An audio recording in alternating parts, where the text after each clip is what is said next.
Exposé au Salon de Paris en 1882, un bar aux Folies Bergères déclenche immédiatement les sarcasmes et les moqueries des critiques parisiens. La serveuse au centre, elle n'éprouve ni mécontentement, ni plaisir, ni grâce, ni raideur, elle est bête, voilà tout, écrit rudement la Gazette de France. Le miroir derrière elle ne vaut pas mieux. On parle d'une perspective ratée, d'un peintre qui ne comprend plus rien à ce qu'il peint. Certains vont plus loin encore. Édouard Manet serait devenu un artiste vieillissant, pour ne pas dire sénile, incapable de représenter correctement un simple reflet. On va même jusqu'à publier des caricatures du tableau corrigé, comme si l'artiste s'était simplement trompé dans la disposition des corps. Ce tableau, c'est la dernière grande œuvre de Manet, peint en 1882. Il est malade, affaibli, et pourtant, ce qu'il peint ici depuis son atelier est un tableau qui continue encore aujourd'hui de résister à toute lecture définitive. Parce qu'à première vue, tout semble limpide. Une serveuse au comptoir, derrière elle un immense miroir, et dans ce miroir, toute l'agitation festive d'une salle de spectacle. Mais plus on regarde ce tableau, plus ce que l'on croyait comprendre devient incertain. En 1882, Paris sort à peine d'une décennie difficile. 10 ans ont passé depuis les épisodes sanglants de la guerre face à la Prusse et de la Commune, et la capitale ne veut qu'une chose désormais, oublier. Alors Paris danse, s'enivre, Paris s'amuse. Et au cœur de cette ville qui court après le divertissement se dressent les Folies Bergères comme un symbole d'une époque. Les Folies Bergères, inaugurées en 1869, c'est d'abord la tradition du café-concert. On vient se divertir, écouter de la musique, chercher l'ivresse de spectacles variés allant des ballets aux numéros d'acrobates dans une ambiance vivante et accessible. Mais au début des années 1880, l'établissement est devenu bien davantage qu'une simple salle de spectacle. C'est un condensé de Paris. Bourgeois, aristocrates, employés, étudiants, provinciaux de passage, tout le monde s'y précipite. Zola, en 1882, décrivait ainsi son atmosphère. Il existe à Paris un endroit bizarre, exquis, fort peu orthodoxe, moitié café, moitié théâtre, parisien au possible. Il faut imaginer les lustres éclatants, les nuages de fumée qui flottent sous le plafond, mais aussi les musiciens et les conversations d'une foule toujours euphorique et bruyante. Bien sûr, Manel connaît par cœur cet endroit. Il y vient souvent avec ses amis, mais ce tableau, il ne le peint pas sur place.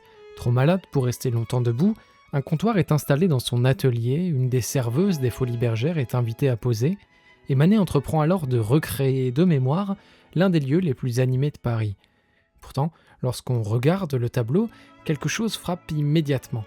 Au milieu de toute cette fête, une personne semble ailleurs, étrangère au tumulte. Comme si elle observait ce monde sans en faire partie, cette personne, c'est Suzon. Suzon est au centre du tableau. Autour d'elle gravitent les bouteilles, les fruits et les fleurs. Devant elle, le comptoir de marbre. Derrière elle, le miroir, et dans le miroir, toute la salle et le bruit et la fête. Mais elle, clairement, elle ne fait rien. Son regard spectral traverse les choses et les personnes sans s'y arrêter, et ce qu'on lit sur son visage, c'est l'apathie, la mélancolie, la lassitude. Les paupières ploient sous l'ennui, elle s'appuie sur le comptoir comme si elle avait besoin de son soutien pour ne pas flancher complètement. On imagine l'étreinte étouffante du corset, les heures passées debout, on imagine qu'elle a appris à ne plus être là, à s'absenter de l'intérieur, pour tenir sans doute. Ce qui est intéressant, c'est que Manet avait réalisé une étude préparatoire à ce tableau l'année précédente. Et la jeune femme y apparaît plus vivante, accessible, légèrement tournée, presque accueillante. Mais dans la version finale qu'on a sous les yeux, tout a changé.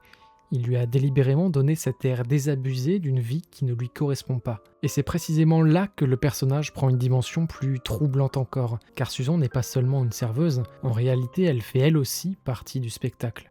Ses boucles d'oreilles, son médaillon noir noué autour du cou, son bracelet rappellent immédiatement l'Olympia que Manet avait peinte 20 ans plus tôt et qui avait scandalisé tout Paris. Et puis, Suzon apparaît main nue à une époque où les femmes de bonne société portent presque systématiquement des gants en public, et ce détail est loin d'être anodin. Victor Champier, un critique d'art de l'époque, comprend parfaitement l'allusion. Selon lui, Manet représente l'une de ces jeunes femmes dont, je cite, « la chasteté n'est pas de rigueur dans leur profession ». Car aux Folies Bergères, on vient aussi, surtout plutôt, voir ces femmes telles que Suzon. Officiellement, elles servent des boissons, mais en vérité, dans ce Paris de 1882, les cafés-concerts et les cabarets sont des foyers de prostitution. Ces jeunes femmes sont choisies pour leur beauté, habillées pour séduire, chargées de faire consommer les clients et parfois davantage. Beaucoup de ces jeunes femmes arrivent de province, attirées par Paris ou poussées par la nécessité. Pour elles, les Folies Bergères représentent une chance d'abord, qui finit bien souvent par se révéler être un piège. car une fois entrés dans ce monde, beaucoup se retrouvent mal payés, dépendants de leur emploi et sans véritable possibilité d'en sortir. Bon, et une fois qu'on sait ça, certains détails prennent tout leur sens. Les fleurs sur le décolleté de Susan rappellent exactement celles disposées dans le verre sur le comptoir.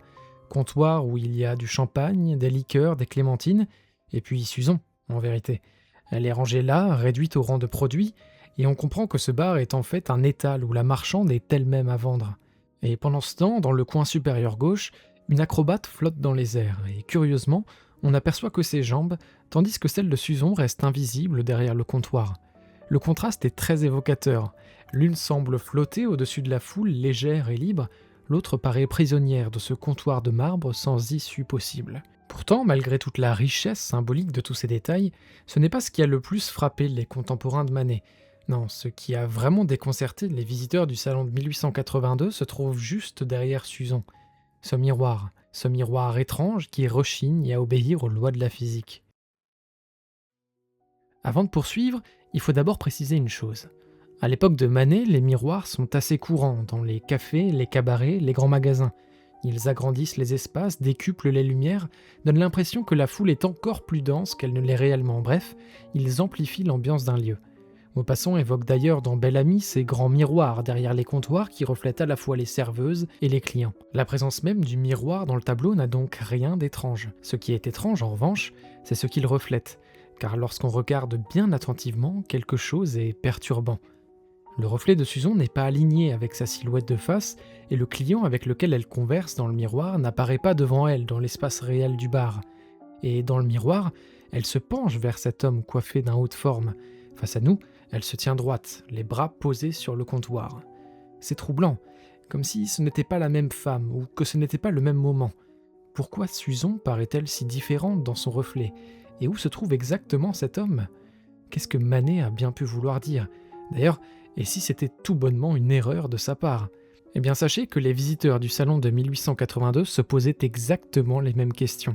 L'écrivain Huysmans raconte que les spectateurs se pressaient devant la toile, échangeant des remarques perplexes sur ce qu'il appelle le mirage du tableau. Bref, personne ne sait quoi penser de ce miroir. Certains critiques concluent à une erreur grossière de perspective. Manet ne comprendrait tout simplement pas comment fonctionne un miroir. Le journal amusant publie même une caricature qui suggère avec un humour bien mordant que l'absence du client dans la partie réelle du tableau est vraisemblablement due à une distraction du peintre et qui corrige l'omission en dessinant le tableau tel qu'il aurait dû être. Voilà, les moqueries se multiplient, on croit tenir l'erreur d'un artiste vieillissant, sauf que, si on reprend l'étude préparatoire réalisée l'année précédente, on remarque qu'un léger décalage du reflet est déjà perceptible. Si Manet avait commis une erreur, il aurait eu tout le loisir de la corriger, et or, il ne l'a pas corrigée, il l'a accentuée. Et si Manet avait voulu nous montrer deux Susan, deux versions d'une même personne, deux moments successifs de la relation entre la serveuse et le client, la façade et ce qui se passe réellement. En gros, d'un côté on a la Susan telle qu'elle nous fait face, droite, distante, impénétrable, et de l'autre celle que révèle le miroir, à savoir une employée attentive, le corps penché vers le client, engagée dans cette conversation qu'exige son métier, comme si le miroir révélait le rôle qu'elle joue, pendant que son visage nous laisse entrevoir ce qu'elle ressent réellement. Le philosophe Merleau-Ponty disait que le miroir est un instrument d'une magie universelle qui change les choses en spectacle, les spectacles en choses, moi en autres, et les autres en moi. Ici, le miroir transforme effectivement Susan. Il la dédouble et nous montre à la fois la femme publique et la femme privée. Et dans cet instant suspendu, figé par Manet, elle semble embrasser d'un regard maussade sa vie entière. Avec le miroir et la répétition des lustres, des globes électriques, on a l'impression que la salle s'étend à l'infini derrière elle. Tout paraît irréel. Des centaines de silhouettes, des chapeaux, des visages flous se dissolvent comme autant de spectres. Et au milieu de tout ça, une seule figure se détache nettement, Susan, immobile, le seul élément de toute la composition qui semble réel et vrai. Édouard Manet s'éteint le 30 avril 1883 à l'âge de 51 ans, des suites d'une maladie neuromusculaire résultant d'une syphilis. Le bar aux Folies Bergères est achevé en 1882, c'est son dernier grand tableau.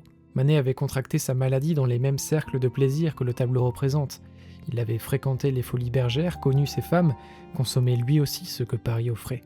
Et lorsqu'il achève le tableau, la maladie le prive progressivement de sa mobilité. Le parallèle devient alors tentant. Un homme dont les jambes cèdent qui peint une femme dont les jambes disparaissent derrière un comptoir, Un homme qui sent sa fin approcher peint une figure jeune qui a la mélancolie d'un condamné. Ce tableau ressemble alors à un dernier geste, un dernier mot, une ultime question posée à la peinture: peut-on représenter la vérité d'un être humain? Non pas ce qu'il montre, mais ce qu'il est au plus profond de lui. Susan nous regarde et ce regard est difficile à oublier. Ce regard qu'on comprend sans comprendre et qui s'échappe quand on croit le saisir. Et quand on se prend à la fixer là, comme ça, tout le reste s'évanouit, les lumières s'éteignent, les voix se taisent, la salle se vide, il ne reste plus qu'elle. Marchande de consolation, c'est comme ça qu'on appelait ces femmes, mais devant nous, c'est plutôt elle qui paraît inconsolable.